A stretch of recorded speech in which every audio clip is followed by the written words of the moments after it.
Hey buddy, I'm Yvonne Williams with Back to Earth Creations, and in this video I want to show you how I made this bead and the same techniques that I've used to make all these other ones. So let's go ahead and get started. So we're sitting down to our torch here, and I've just put on my Didinium glasses, so you should be able to see, or I'm seeing purple the same as you are. Maybe, we'll see. Ooh, fire!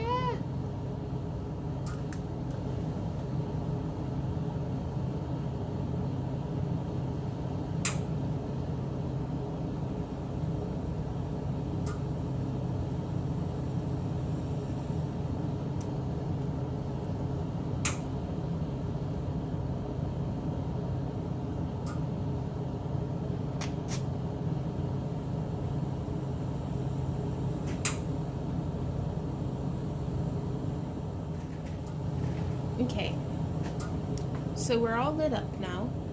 I'm checking to make sure there's not too much heat hitting the cameras. And I'm gonna start by pulling some stringers. It's a good way of getting warmed up. This is my first time working with my new lighting, so I'm actually not quite as able to see the flame as what I usually am. But I'm hoping this will help me to get better quality video.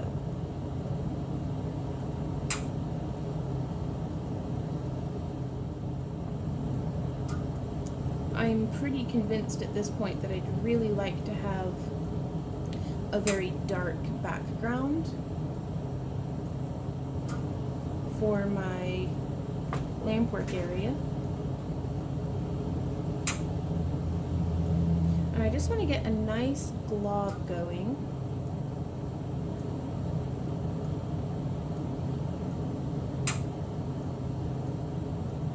I've really never worked in such a well-lit environment on the torch before, so this is actually a little challenging to me. I didn't realize how much I relied on a dark background.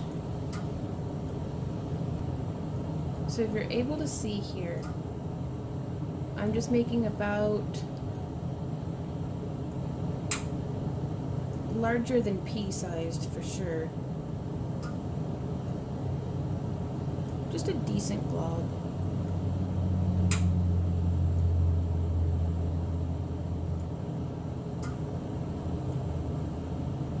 And then heating up a punty so that we can then start drawing out some stringer. There we go. I want to keep it nice and thick if I can help it. But as our glass cools, I want to stretch a little faster. There we go, till there's no more movement, and then I'm just going to hold it under tension. And then I'm going to flame cut.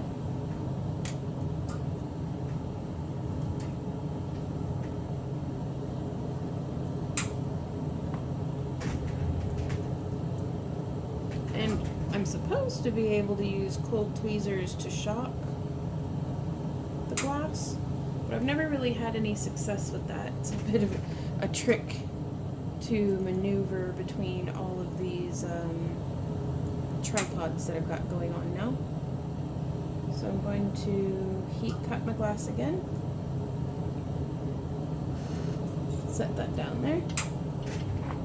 And I think that will be enough stringers for that color in today's tutorial. Using this first color is Dark Ivory Pastel from Delphi Glass. I guess it's an Efferette or Efferette. I don't know how to pronounce it, but I got it from Delphi. And I am also using light turquoise.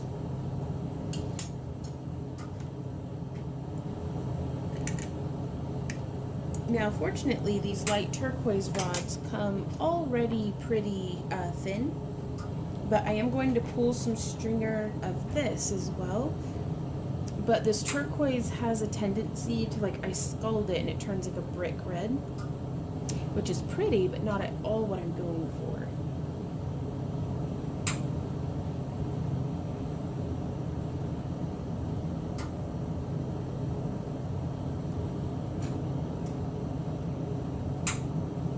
So I'm trying to work in the cooler zone of my flame. Because if I come in to like right about in here, that's where I scald it, I'm finding. Still quite new in my Lampwork glass journey, but I'm so in love with it. And I'm so glad to be able to share it with you guys. So thank you for joining me here today. I can't wait to show you what beads we're making. I've been working with a lot of fused glass, and I absolutely love the like kind of vanilla, I think the color I've been using is a string of pearls. It's a really nice like kind of off-white cream vanilla color, and blue turquoise as well as green turquoise. And we get such a nice reaction in our fused glass that I wanted to make some little beads of similar colors to go with that. So again, trying to melt up a nice glob. And I'm going to touch the ends and start pulling.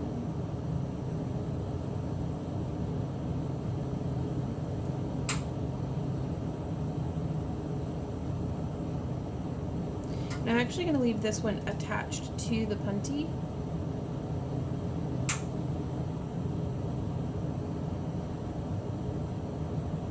And flame cut it. There we are. Just because I'm very sensitive to the heat, and it's really nice to be able to just work sort of away from it by having that extension. Okay, a little bit out of my comfort zone today, but not too far out of my comfort zone to keep from kicking the tripod though. The clicking that you might be hearing is my kiln heating up and maintaining temperature. And I'm coming through. I use Dip and Go Sludge Ultra to prepare my mandrels.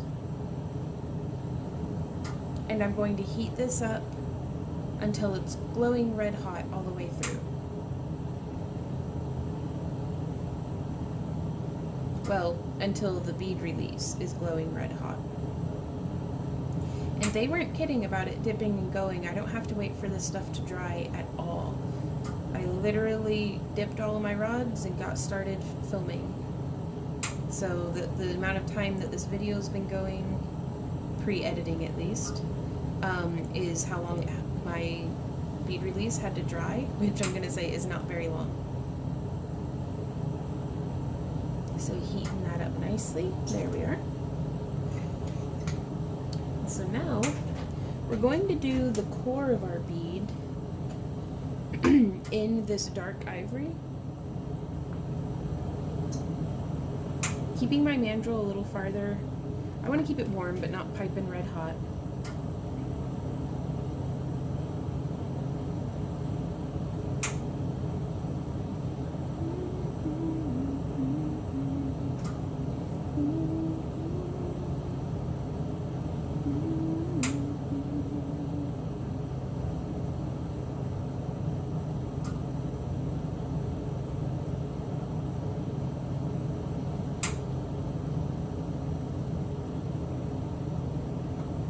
I'm actually going to come in and turn my flame up just a little bit.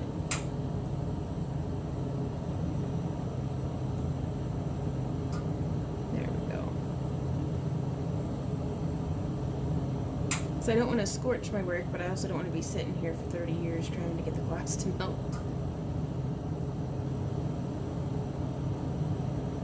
I'm, at the time of recording, really looking forward to taking some classes at a Lampwork studio in Kansas City. Now, now that the world has started to open back up. And I cannot wait to learn from people who know what they're doing, because, I mean, I've been learning from books, and the books have been very good. But I don't think with some things learning in person can be replaced. And I feel like I'm hoping if I've learned as much as I have from books, hopefully I'll be able to learn a whole heck of a bunch from teachers. So I'm just touching to the mandrel and then turning.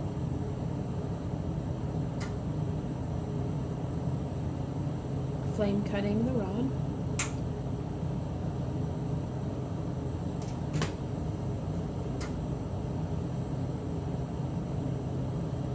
And I'm going to try to build up a nice solid base bead here. Pretty dummy thick.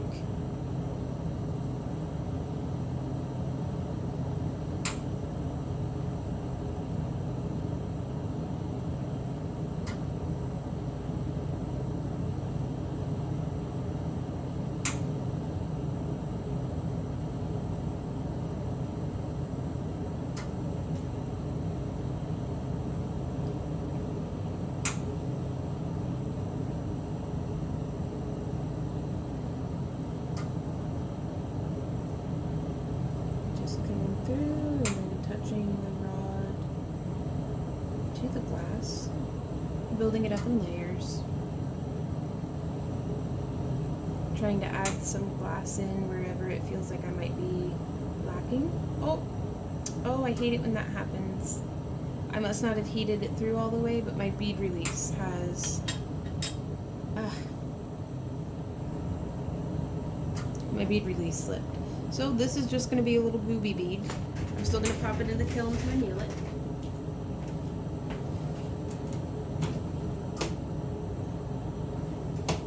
Sometimes that happens to me because it's a new mandrel and I didn't clean it well enough.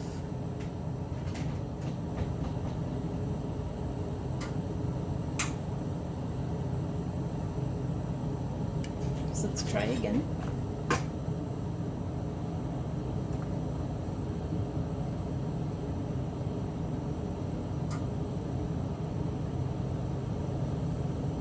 But whenever that happens, I just stop what I'm doing because I don't want to risk losing the mandrel and I don't want to get a bunch of bead release stuck into the bead.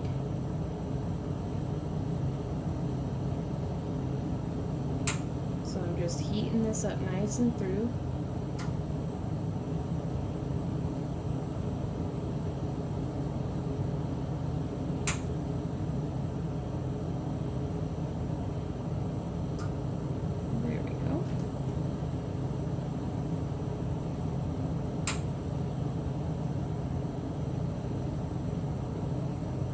Hopefully that'll do the trick.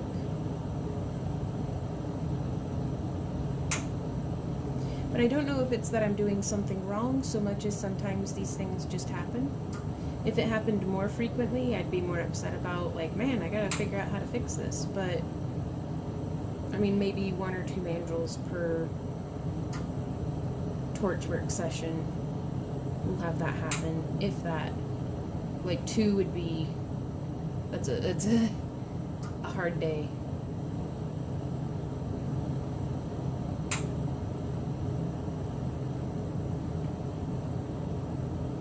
Well, that shaping on that one came out pretty nice.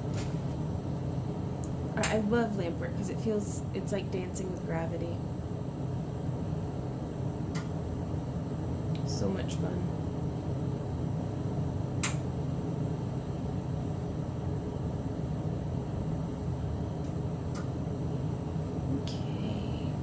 I'm going to do just a little bit more because I do want a very large center bead.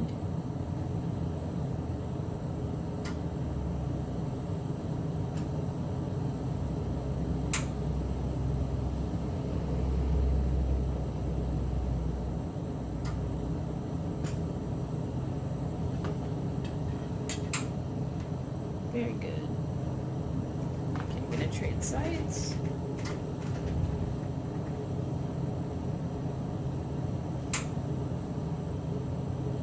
Now I do have my room vented. You can hear probably a fan going. That's I have an inline vent fan hooked up, sucking over 1,000 cubic feet of air per minute out of the room. And I have clean intake air behind me, an open window. So my goal is for all the fumes and stuff to be getting sucked away from me. I am working on improving my setup with a kind of like a hood for over a stove to kind of funnel the suction a little bit more to like directly right here in front of me. But okay, just touching into the heat to make sure that the bead is shaped nicely. And I kind of want to do some keeping it spinning always, by the way. If it's glowing orange, it needs to be spun because if it's glowing, it's moving. So I'm going to start with a turquoise rod.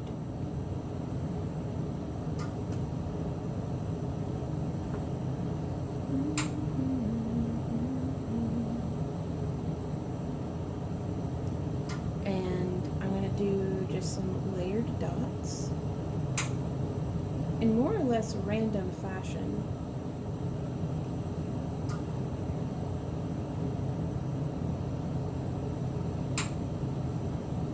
Kind of just globbing here and there. And I want to start with some big globs too. And flame cut. Don't mean to bump one of the cameras. And I'm trying to be good about hitting it straight on, but really I'm not a perfectionist. I wouldn't get much of anything done if I were, because perfection does not come naturally to me. But having fun making messes does, so here we are.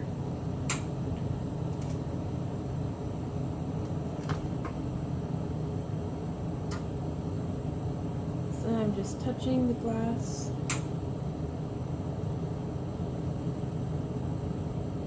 Glob.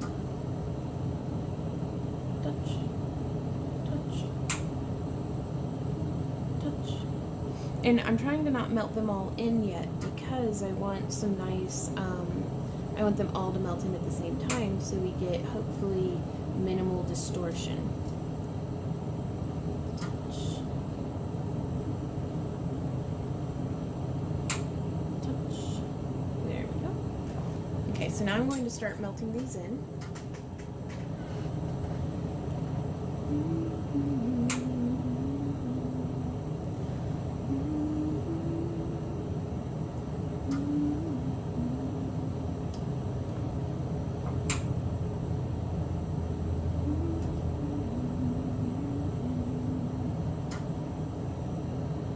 And I think this is a really fun bead design that I'm practicing to, because I know I don't do like super good, like perfect beads very well.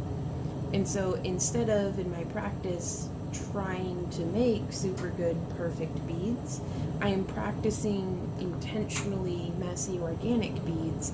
That way I can gain control over my placement, but if a dot goes where I didn't intend for it to, that's perfectly fine. That's part of the design. And so, you know, if you're just starting out at something, maybe don't necessarily start yourself out on something where you have to be coloring into the lines. Focus on something where you just have to get the color on the paper, you know. So baby stepping my way up into a new craft is my favorite way of going about it, because you know, a millimeter at a time is so much more achievable. You still end up, you know, getting where you're going, but instead of focusing on the whole length ahead of you of what you need to accomplish, you just focus on that tiny little step right in front of you. Okay, so we've heated it up. I'm trying to not distort the bead shape through the heating. Okay, and now I'm going to come through with a cream stringer. This is the dark ivory pastel. And I'm going to put a cream dot in the center of these very large turquoise dots. And this is where I start practicing. Okay, we did kind of willy-nilly on the first layer of dots. Now I'm trying really hard to make sure that my dots actually go where I want them to. Which still, if it doesn't, that's fine. It is perfectly fine. But it's good to challenge yourself. Keep rotating the bead even though it is not molten, because that's going to make it possible, or it's going to keep the bead warm everywhere. Oh, that one's a little off center, that's alright. Flame cut it. Oh, that's a big glob. That's okay. Let's try to do a wee bitty dot. Barely touched it. There we go.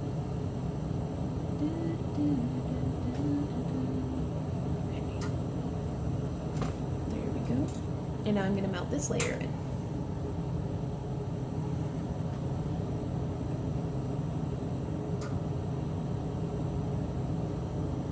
Now we could come in and use our marver and kind of press the beads in a little bit, but I don't mind just taking time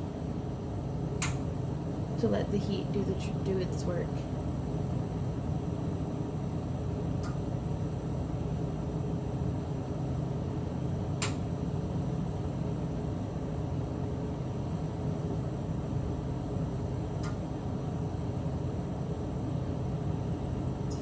And I'm doing this in real time with you guys because I want you to see, like, very realistically what's going on, how long these beads are taking me, as well as, well, I never know when I'm going to mess up.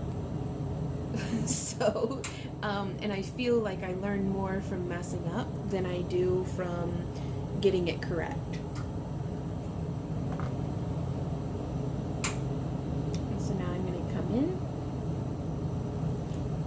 In the center of this one big bead, I'm going to do a very small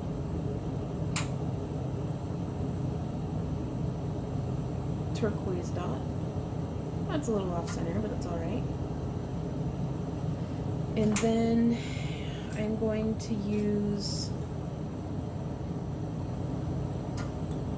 oops, see, I messed up. I was distracted looking at my my glass that I was picking up.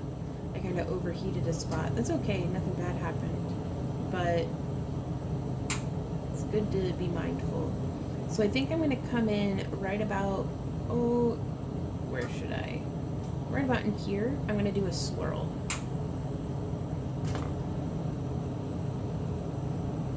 Yeah, and so to do that, I'm just going to heat up right there. I don't want to scorch anything. I just want to focus my heat on the one spot. And then I'm going to touch and twist. And then I'm going to melt that off. There we go. And now that dot is going to get melted in. That little, well, I say little, but it's a big old glob of cream that we had just applied.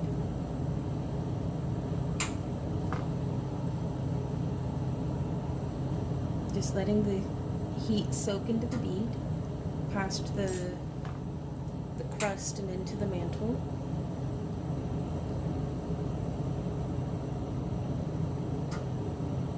The whole time trying to be real careful to not scorch the copper in our green. I think that's what happens at least.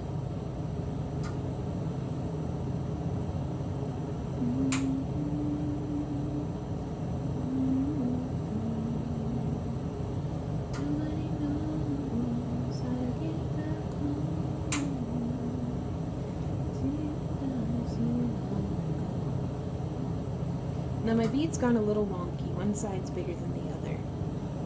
If you see how that is going, and that's okay.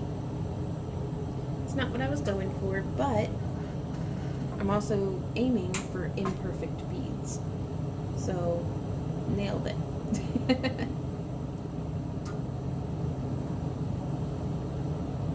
There we go, our little turquoise dot.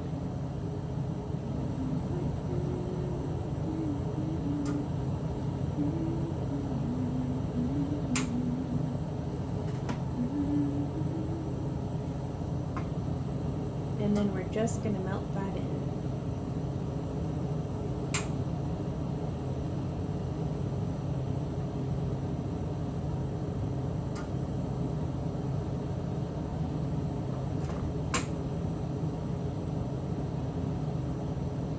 So I think these are fun little beads. They could be done in all sorts of different color combinations too.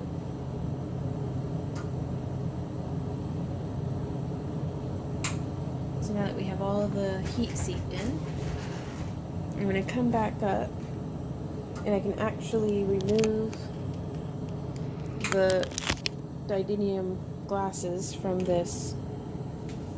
And I want to see the colors before it cools all the way. But there you can see. I'm going to keep it warm in the flame. So this is what it looks like if without the glasses on. So I really hope that that's helpful to you guys. I'm going to get it heated nice and through.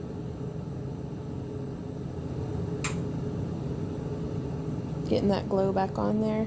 And this is why it's so important to wear the glasses, because not only does it protect your eyes from that sodium flare, but it helps you see what you're doing. So over into the kiln.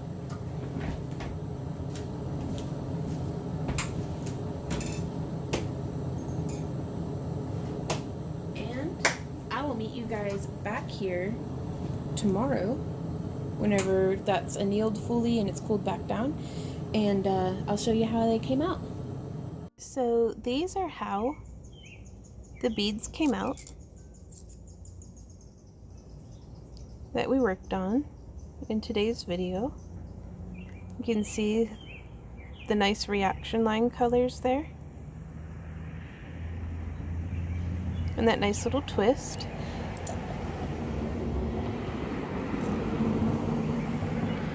Then this is the bead that got all boogered up because the bead release had broken, but it still moves nicely on the mandrel, so I didn't lose the mandrel. And then these here are some other beads that I feel like came out really cool. Now this one here I used, it's a soft glass by Creation is Messy, called Grand Canyon for the core bead, and then added the dark ivory cream and the light turquoise, and I really like that one. This one came out so nice and round, y'all. I'm so pleased with that. So yeah, those are some more little, I experimented some more with some more swirls. Now these beads will be going up on future shop updates, so if you guys are interested in using some of our artwork in your artwork, you can find these for sale at backtoearthcreations.com. If you guys have any questions about anything, you can send us an email at backtoearthcreations@yahoo.com, and we'll do our best to help you out.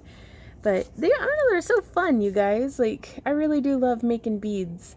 And if y'all have any questions or anything, though, just let me know. I'll try my best to help you out. And oh, if you aren't signed up for our newsletter, you can go do that at our website, and we do like coupons and send you notifications and stuff.